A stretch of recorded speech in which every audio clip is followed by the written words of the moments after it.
NCR Country Club here in Dayton for the 2019 Gala Induction Ceremonies for the Dayton Area Broadcasters Hall of Fame. I'm Jason Michaels, along with me Kim Ferris, and it's going to be a busy night, Kim. It is going to be a busy night, and I'm so excited that we have our friend Jim Manley here. Jim is one of the honorees tonight. Congratulations, Jim. Thank you so very much. I'm actually blown away. I had no idea that this could ever be possible. The good news is I've got 10 other friends that are also being inducted tonight, and of course with the two of you as well, being friends for years and years, honored and humbled. Well, we're actually long overdue, so wow. I'm glad you're here. So tell people a little bit about your career in radio. As I like to say, I've been fired by every great radio station in town, and 3 that weren't really that. No, I'm kidding. I had the best luck a human being can have. I started out back at WBZI with Kevin, and so at that point we were there for years, and then I moved from there to WONE, WTUE, K99.1 FM, WHIO. I worked with Lou M, and I have had a strange diet of WWWWWs in my life. Yes. And thrilled to have done it. I look back on the time that I had with Lou as semi-retirement. It was as good as people could get. He was a class act too, and to be able to work with him, what a blessing. And I know tonight you have family and friends here. I am blown away. I have a bunch of coworkers. My daughter has come all the way from England. My friends from Toledo are here, so I'm blown away by all of this. Well, I will tell you, I've talked to so many people, I'm like, who are you here to see tonight? And they all say Jim Manley. I feel like, it's the Academy Awards when they're going Lady Gaga, Bradley Cooper, but no, it's Jim Manley. Well, I am touched and thrilled to be in their company and thrilled to be called their friend. And we all love Jim because he's our chief purveyor of chicken. For the last 21 years, I've been the marketing manager of Frickers in Ohio, Michigan, and Indiana. And all those ideas that they would never let me do on the air, well, now they have to let me do it because I pay for them to be on the air now. So like I say, we'll be checking in on you for some chicken later on. You've got it. My pleasure. All right. Jim Manley with the Dayton Area Broadcasters Hall of Fame. Enjoy your night. Thank you. I will. Thank you very much. You got it, my friend. Without a doubt, one of my favorite guys in the news business right here, Terry Lafferty. Welcome and congratulations on your induction to the Dayton Area Broadcasters Hall of Fame. Thank you very much. It's a thrill to be here. Absolutely. And you've worked in a lot of different places, too. Right. Started out WPTW in Piqua before I came to Wing, which was my dream job. Which I remember you so well there on the WING News Watch. During high school, I'd go over and look through the showcase window, say, I hope I could be there someday. You never know. And I will tell you, one of my favorite stories is when I was first hired at WING and I was going around and meeting everyone, I went downstairs to the basement, which was where our vending machines were, and Terry was sitting at one of the tables eating his lunch. Probably like a bologna and cheese sandwich or something. Well, growing up listening to WING, I knew everyone's voices, just did not know what their face looked like. And so I said, hi, I said, my name's Kim, and I just was hired here at the radio station. And he said, I'm Terry Lafferty. And I was like, oh my gosh, I was so excited. It was like one of those moments, it's like, there's Terry Lafferty eating his lunch. Yeah. So we've known each other like, what, 40 years? 41 years. 41? 41 years, so. I remember the exact year that you'd started. Now, so Terry, you talk about how important this night is to you, and I know you have family here tonight, and what's the one thing that you remember, the one bright moment of your broadcasting career that you're so excited about and so proud of? Well, I'm just glad that I was able to work with some pioneers like Lou M. and Gene by golly Berry before they passed on. That was a thrill to me. Well, we are thrilled that you are being inducted tonight. Welcome to the hall, and just have a great evening. I will. Thank you very much. Brian Steersman, welcome to the Dayton Area Broadcasters Hall of Fame. Thank you. Tell us how your career all came together. Oh my gosh. Almost by accident. Mm-hmm. I came out of school wanting to do commercial photography and did that for a year and a half. Had a friend that worked in television and said, hey, how would you like to try TV? And that's how I got into television, totally by accident. And I worked with a lot of talented people. It taught me a great deal, and that's how it began. It was a continuing on-the-job education from there on. I loved it. Who has impressed you the most there on the job? Oh my gosh. Oh, that's a good question. In 39 years, that's tough. You know, really going all the way back to Don Wayne, he set the standard for all of us back then. Yep. And we learned from him, and it just continued. So yeah, it was a good time, and 39 years of a lot of people I worked with, very talented. You know, we got to tell great stories, and that's what I enjoyed. And what did you think when you got the phone call that you were going to be inducted into the Dayton Area Broadcasters Hall of Fame? You know, it's really an honor. I mean, have my name listed with all the other folks in the Broadcast Hall of Fame, it's truly an honor. And I know you have your family here tonight, and they're all going to be here to cheer you on. Well, yeah, I'm excited, and they're excited for me. So, yeah.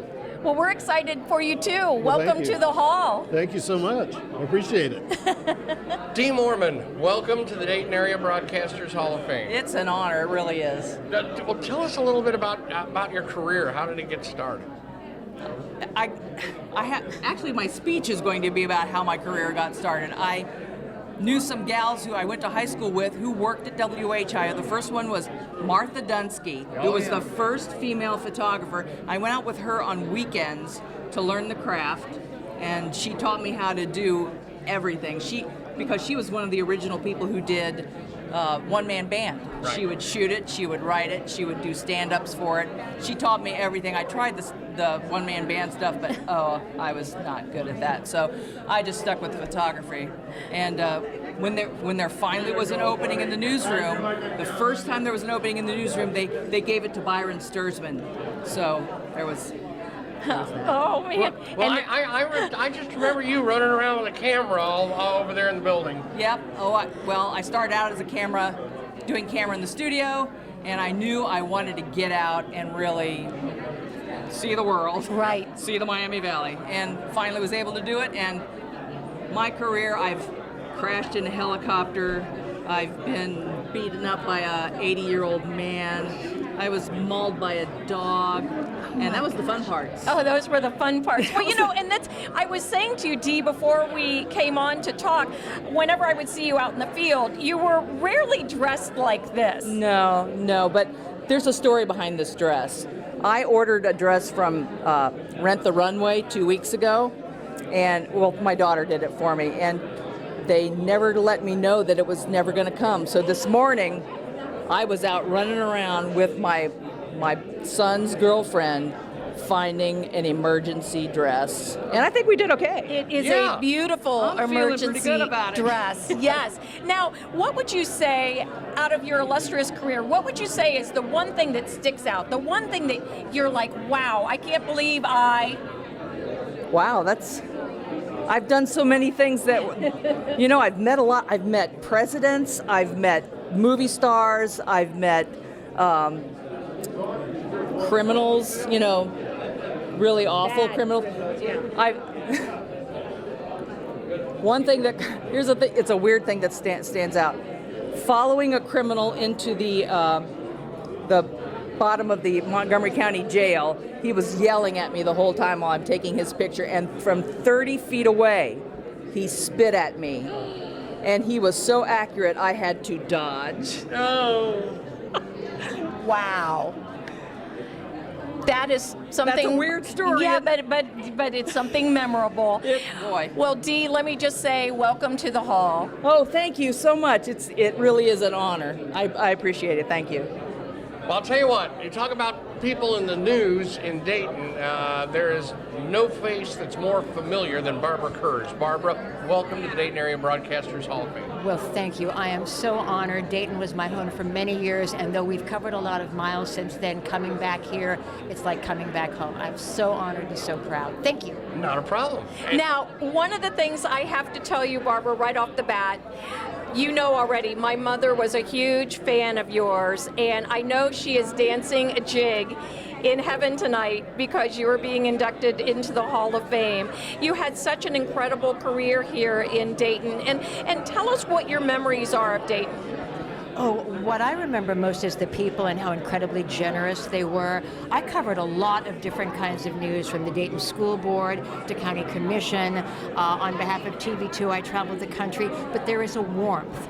There is something special about this community that my friend Art Brown, also an inductee, always called two country. And beyond any individual story, beyond any individual event, that is what I remember. The warmth and the tenacity of the people in Dayton, both of which have been on display again this year. The community is still resilient and still thriving. Will you tell us what all you've been up to now? I transitioned careers. I went into communications, public relations. I have worked for nonprofit organizations, a community college, a government organization. I learned with everything, but the things that I was able to do were all, I think, grounded in the communications work that I was able to do here in Dayton. And the people in that profession who inspired me here, Bob Barr, remember at Sinclair Community College, I learned from him by watching, and I've had an extraordinary career, but there was something about this, being on the set every day with Art Brown and all of those special people. I did the math and I looked at the list. I got to work with 19 of the people who have been inducted into the Hall of Fame between my time at WDTN and WKEF. That's remarkable. I learned from all of them. That is wonderful. Well, let me just say, welcome to the Hall. Well, thank you. And I'm sending good thoughts to your mother. I like to think she's doing that jig with my friend Art Brown. We'll do it. That sounds great. Thank you, Barbara.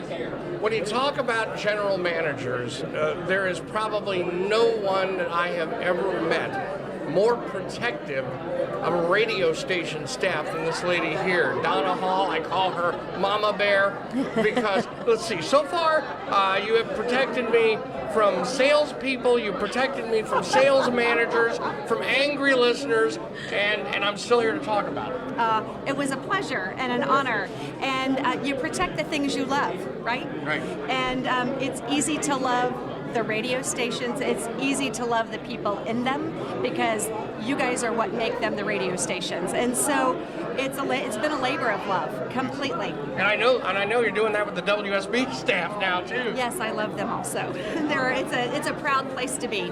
Radio itself is, I think, reflective of who we are as human beings. I'm going to talk about it later tonight.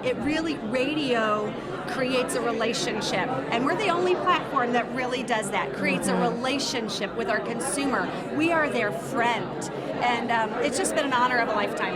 And soon, of course, you'll be taking on a new job, publishing the Atlanta Journal-Constitution. Yes, the Atlanta Journal-Constitution. It's 151 years old. Wow. It's the biggest newspaper in the Southeast, and it also is a labor of love. We really see it as a need to defend democracy through the First Amendment, and so we're excited about the work. And I'll tell you what, anytime you want to come home, you're welcome. Yes. Thank you. I love home.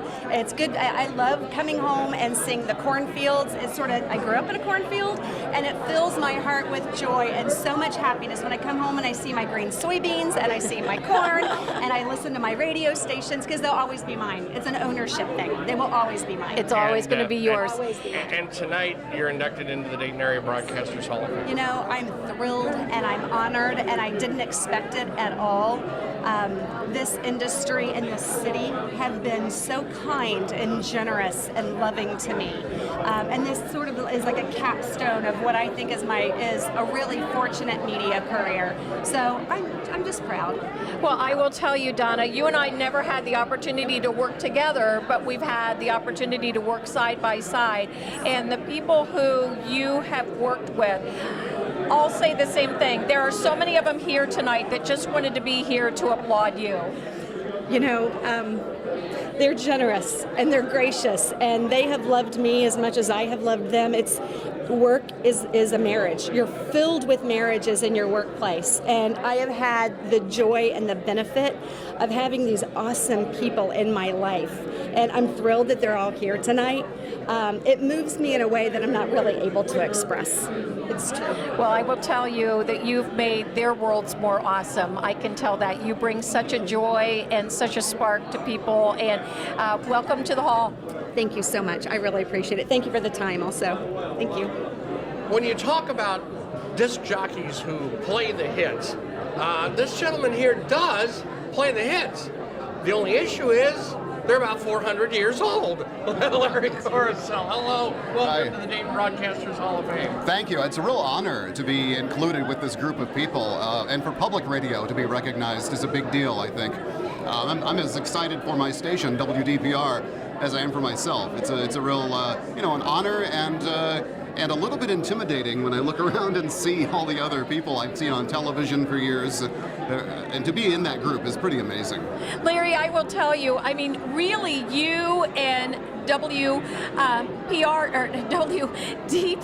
actually kind of grew up together. Yeah. Because you started right after the station went on the air, yeah, right? I was about 8 years old when I first went on the air. So yeah. I can believe that. I was 22 actually. So, and yeah, to be there for 30 plus years and watch it grow and to grow with it has been quite an experience. And I will tell you that I was reading an article in the Springfield newspaper, and it was funny because apparently the reporter said to you, well, what kind of perks do you get when you're inducted into the Dayton Area Broadcasters Hall of Fame? And your quote was something like, well, right now it's just been costing me money because I had to buy a new suit. Yeah, I had to buy the tux, I bought the shoes, it's costing me, but it was an investment worthwhile too, so. Now, yeah. So tell me about tonight and looking around here and about the phone call when you found out that you were being inducted into the Hall of Fame. I was shocked, really, because I know the Hall of Fame has been around since about 2003, and it had been, a lot of WHIO or a lot of Channel 2, a lot of television news, sportscasters, weather forecasters, and it never occurred to me that a classical music radio announcer would be a part of this Hall of Fame. So I was kind of stunned at first. Well, you deserve to be here, and we are so thrilled, and I know you're going to have a tremendous evening here as well. Thank you. Congratulations, and welcome into the hall. Thank you very much. Thank you.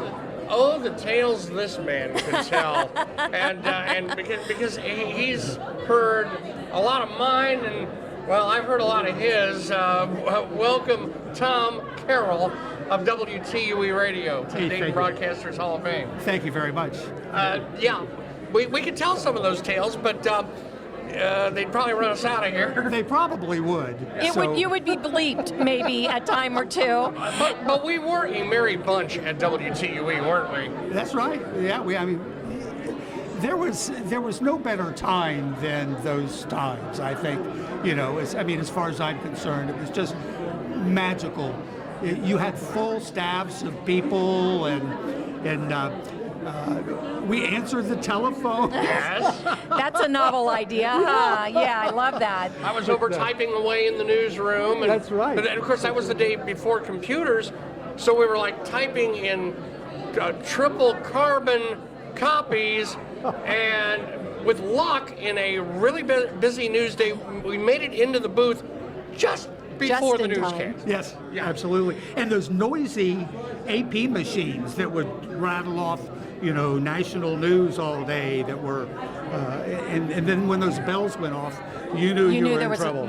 You knew there was something like big. when Elvis died. That's right. Yeah. Elvis. And, I remember that. and Now- the Leonard Skinner plane. That was with also one. Yeah, I think I was working I that night. remember that too. Yeah. So, Tom, tell us, what was it like when you got the phone call that you were being inducted into the Dayton Area Broadcasters Hall of Fame? Well, I'll be honest with you. It came to me via email.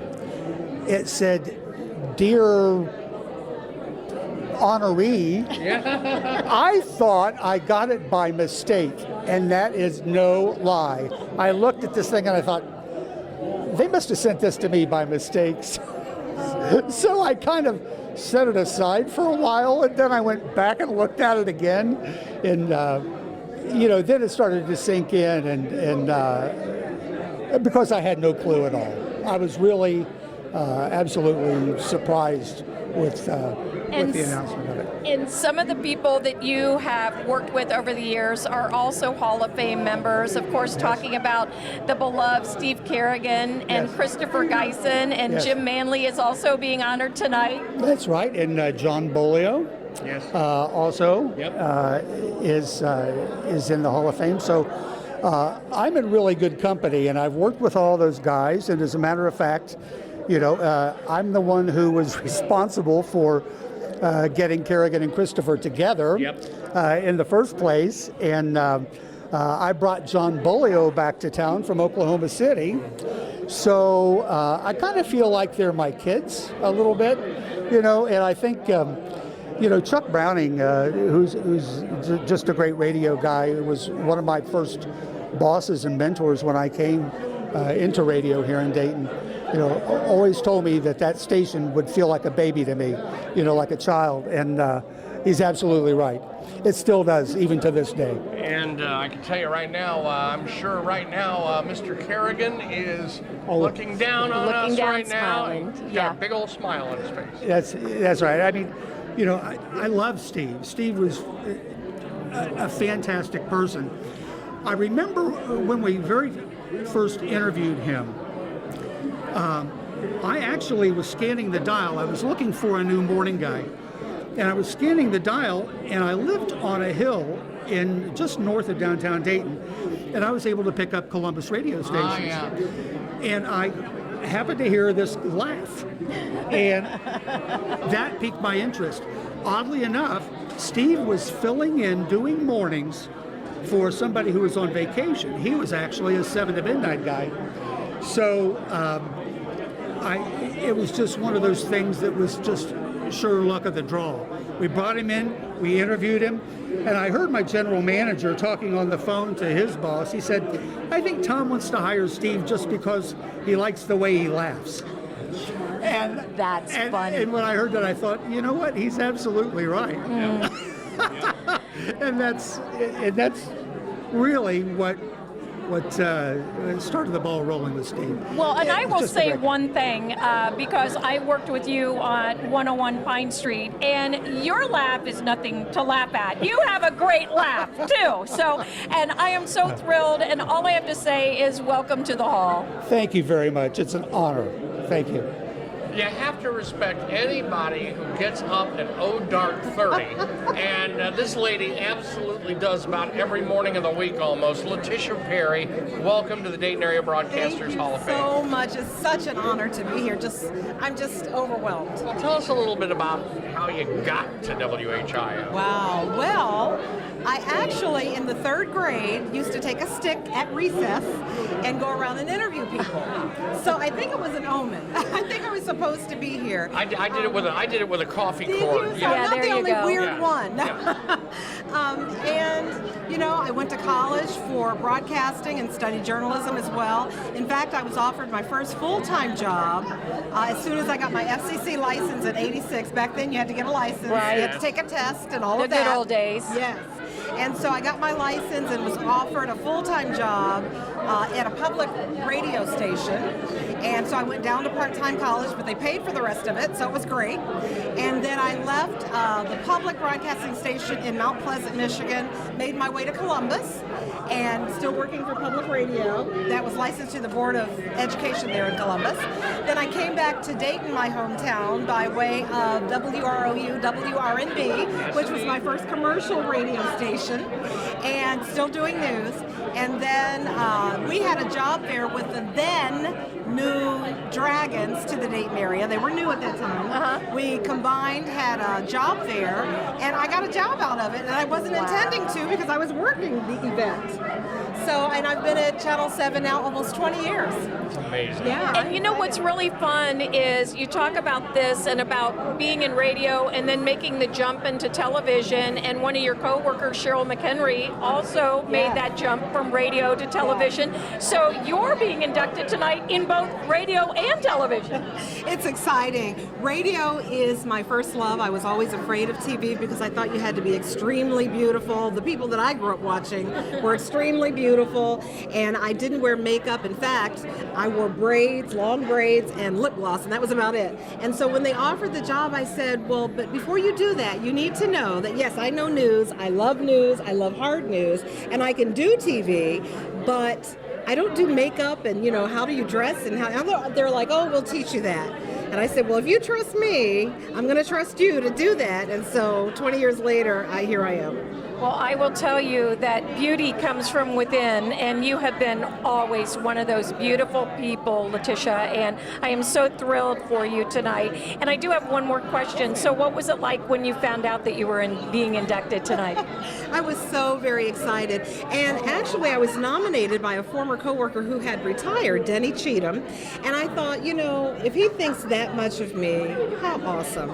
I'm just so humbled and so honored, and I know a lot of people are looking down from heaven right now, just smiling from ear to ear, because they've worked for that and they've invested in me, hoping that this day would come, and now it's here. It is here, so welcome to the hall. Thank you very much. It's my honor, it's my pleasure, it's my privilege, and I'm just overwhelmed by it all. It's always so much fun when you get to welcome one of your friends into the Dayton Area Broadcasters Hall of Fame, and this guy's been one of my friends for many, many, many years. Don Brown, congratulations.